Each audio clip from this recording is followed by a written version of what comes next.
Welcome na naman para sa ating another episode ng Motorcycle Review. So ngayong araw na to, nandito tayo ngayon sa SYM Mitsubishi. Dito lang yan located, syempre sa J. Catolico Avenue, Lagao, General Santos City. Kung kayo ay naghahanap ng mura at kumpletong features ng motor ang hinahanap ninyo, yan ang pag-uusapan natin yon. Tara, samahan ninyo ako. Let's go!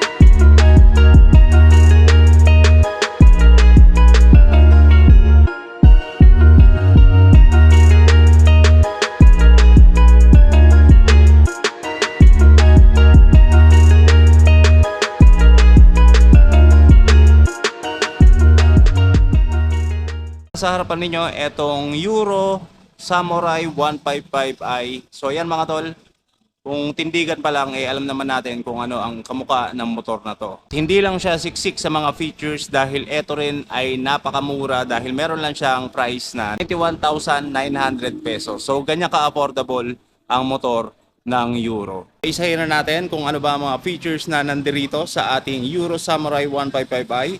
At eto mga tol, sa itsura pa lang nito, sa kanyang harapan, yung kanyang headlight, yung kanyang daytime running light, and yung kanyang signal light, lahat po yan naka-LED. So kung para sa akin mga tol, ang tingin ko dito, pinaghalong Honda Click 160 at may touch din ng Aerox 155. Kung patipira naman ang pag-uusapan natin sa motor na to, syempre ito ay naka-fuel injected. So napakatipid niya pagdating sa kanyang fuel consumption. At dito naman sa kanyang engine, meron din siyang ESP Plus, o yung tinatawag natin na Enhanced Smart Power Plus. So kahit na malakas ang inyong pagpapaandar, sa kabila naman nun, napakatipid niya pagdating sa kanyang fuel consumption. Isa rin sa mga hinahanap natin sa motor na syempre affordable nga mga tol, no? Mura, pero hindi rin magpapatalo pagdating sa kanyang mga features. Gaya na lang na itong ating braking system dito sa ating harapan. So yan, napakaganda ng kanyang stopping power at meron siyang dalawang hose dito. At ganoon din sa ating likuran, yung kanyang braking system dito, naka-hydraulic disc brake na rin. Tapos meron siyang dual path piston caliper. At kung long ride naman ang ating pag-uusapan, hindi rin tayo mabibitin dito dahil ito ay naka-liquid cooled yung kanyang cooling system. So yan ay napakaganda mga tol, lalong-lalo na kapag malayo ang biyahe ang ating pupuntahan. Equipped na rin siya ng ating smart key at ito ay naka-keyless yung kanyang entry, no? Tapos ang kagandahan dito, maliban sa ating smart key mga tol, meron din siyang susi. Malobat yung battery, so mapapaandar pa rin natin ang motor na to gamit yung kanyang susi. So ayos na ayos. So ito meron din siyang passing light. Yan, useful yan mga tol kapag tayo ay mag-overtake. At ang kagandahan dito sa motor na to, meron siyang idling stop. So ito nagagamit yan syempre for fuel efficiency. Kung nangangamba naman kayo na kayo ay malobat sa gitna ng inyong biyahe, lalong-lalo na kapag malayuan, no worries mga tol dahil ito ay equipped na rin ng USB ready na charging port. So dito siya naka-install sa kanyang right side ng itaas ng packet, no. Practical naman ang pag-uusapan natin sa motor na to. Syempre, ito napakaraming use ng motor na to, no? Dahil yung kanyang gulay board meron dito sa ating Samurai. At eto mga tol, kapag tayo ay namamalengke or mag-groceries, so para mas convenient yung ating pagmamotor, pwede natin siyang ilagay dito. Samahan mo pa ng ating hook. So pwede ka magsabit dito ng ating bag or ng mga plastic. So ayos na ayos. Meron din siyang dalawang side pocket dito. Sa kanyang right side na medyo malalim din yung kanyang pocket. Tapos dito naman sa ating left side, ganun din, napakalalim. Isa rin sa mga key factor ng motor na to, yung kanyang instrument panel dahil ito ay gumagamit ng fully digital sa kanyang instrument panel. At ito mga tol ay naka-colored yung kanyang details dito. So talagang kitang-kita mo, lalong-lalo na kapag tirik ang araw. At isa rin sa nagustuhan ko dito, syempre yung kanyang upuan. Kung mapapansin mo, napakaganda ng kanyang design dito. Meron siyang mga patterns sa kanyang rider na seat, no. At sa kanyang cushion naman, kapal din, malambot. And dito sa ating OBR, medyo manipis siya, pero ang kagandahan dito, makapal yung ating seat cover. And dito naman sa kanyang likuran, yung napaka-sturdy na grab bar. At meron siyang kulay na matte black na finish. So yan, napakaganda, no? Napaka-forma. At ito, wala siyang ganong decals. Pero dito, sa kanyang side pairings, makikita natin yung Samurai na may color, white ang kulay. Tapos merong water cooling, yung ating liquid cooling system. Tapos dito sa ibaba, makikita natin yung ating decals ng Euro Motors. Tapos meron siya nakalagay na 155. Dito naman sa likod ang fairings. So wala siyang decals dito, pero meron siyang 3D emblem ng Samurai 155i. Meron siyang chrome. Tapos dito sa 155i, color red yung kulay na ito. So ayos na ayos. Napaka-premium ng looks. So meron siyang high beam and low beam. Meron siyang passing light. Kanyang busina. And dito naman sa ibaba yung ating left and right turn switches. Dito sa kabila yung idling stop at yung ating on and off ng ating headlight. Para mas matipid yung ating battery consumption. Dito naman sa ibaba matatagpuan natin yung kanyang ignition starter. At eto mga tol, wala siyang kickstarter. So ang kagandahan dito sa motor na to, meron siyang naka-equip na voltmeter. So yung mga tol, no, once na malapit yung ating smart key dito sa motor na to, automatic yan, meron na yung nakasensor na yan. At kung bubuksan nyo naman to, ipupush mo lang to para umilaw yung kanyang gilid. So ibig sabihin, activated na siya. Kapag bubuksan mo naman ang motor na to at paanda rin, ipihit mo lang siya ng pakanan. So kailangan tutunog siya ng pangalawang tunog para yun magbubukas na yung ating meter panel. So napakaganda ng ating meter panel dito. At dito kitang-kita mo yung mga details. Meron din siyang oras, yung ating odometer at yung kabuuang kilometro. Temperature meron din.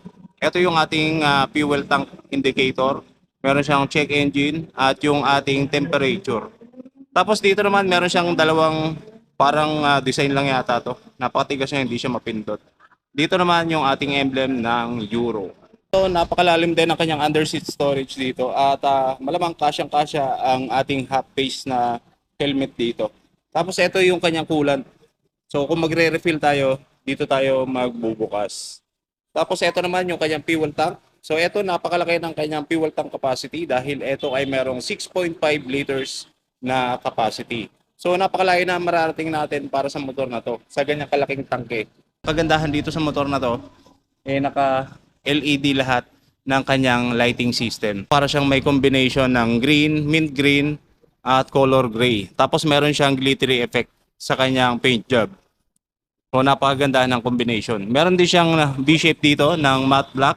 Tapos makikita natin dito logo ng ating Euro. Sa kanyang front fender meron siyang ganong kulay, no? Meron siyang sticker ng CBS dito. At pagdating sa ating wheels, ito ang naka-cast wheel. At meron siyang matte black na kulay. Sa kanyang gulong naman, ito ay merong sukat na 100 by 80 by 14 inch. At ang kagandahan dito, naka-tubeless yan. Meron siyang cordial yung kanyang brand ng gulong. Dito naman sa likuran, naka-single shock yung kanyang suspension. At ang kagandahan dito, meron siyang mudguard dito para hindi rin gaano tumalsik yung mga putik papunta dito sa ating makina. Napaka-sporty na rin ng looks na itong kanyang muffler, no, sa kanyang exhaust.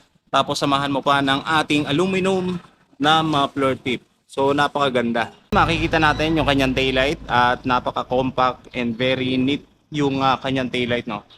So ito, naka-fully LED. Pagdating naman dito sa ating signal light, dito sa likod naka-expose siya. Ang kagandahan dito, flexible. Matatagpuan din natin yung kanyang plate light dito, katabi ng ating added visibility, yung ating reflector. Napakaganda ng gulong din na ito mga tol dahil napakalapad. Napakagandang i-cornering na ito at i-banking.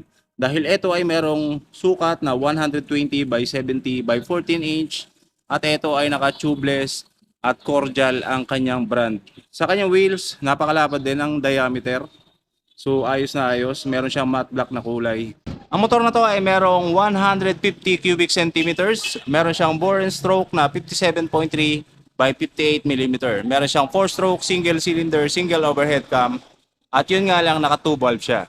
Pero ang kagandahan dito na liquid cooled naman yung kanyang cooling system. Siyempre EFI at naka CVT yung kanyang transmission. Sa kanyang overall dimension, meron siyang meron siyang 1,950 by 700 by 1,090 millimeters. Kanyang ground clearance, pagitan po yan ng ilalim ng board papunta sa kasahig, meron siyang taas na 110 millimeter. So napakababa lang ng kanyang ground clearance, no? So maganda talaga to, pang simentadong daan. Kung off-road naman, ingat-ingat lang din, no? Lalo na sa mga shorter na rider. So eto, kayang-kaya nyong i-manage ang motor na to dahil eto ay meron timbang na 108 kilograms. So ganyan lang po kagaan etong si Euro Samurai 155i. Sa may bibigay naman ng motor na to, eto ay kaya mag-generate ng 10.8 kilowatts at 8,500 RPM.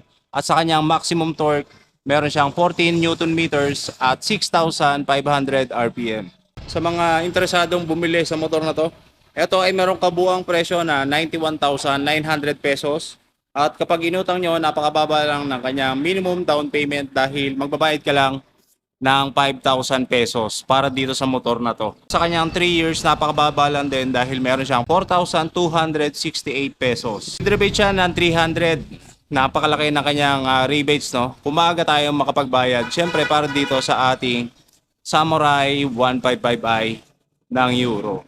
Meron siyang free helmet, free tools, free 3 years LTO registration, TPL insurance. So kung nagustuhan niyo ang ating feature sa vlog na to, syempre dito nyo lang matatagpuan yan sa SYM Mitsubishi. Dito lang located sa J. Catolico sa Maylagaw, General Santos City. So ayan mga tol, ano bang masasabi ninyo dito sa ating Euro Samurai 155? Sulit ba siya sa kanyang presyo? Comment lang kayo sa ibaba kung ano pa ang ipare-review ninyo. At kung ano rin, masasabi ninyo dito sa motor na to. So yun lang mga tol at magandang umaga sa inyo lahat. Lagi kayong mag-iingat, ride safe, and peace out.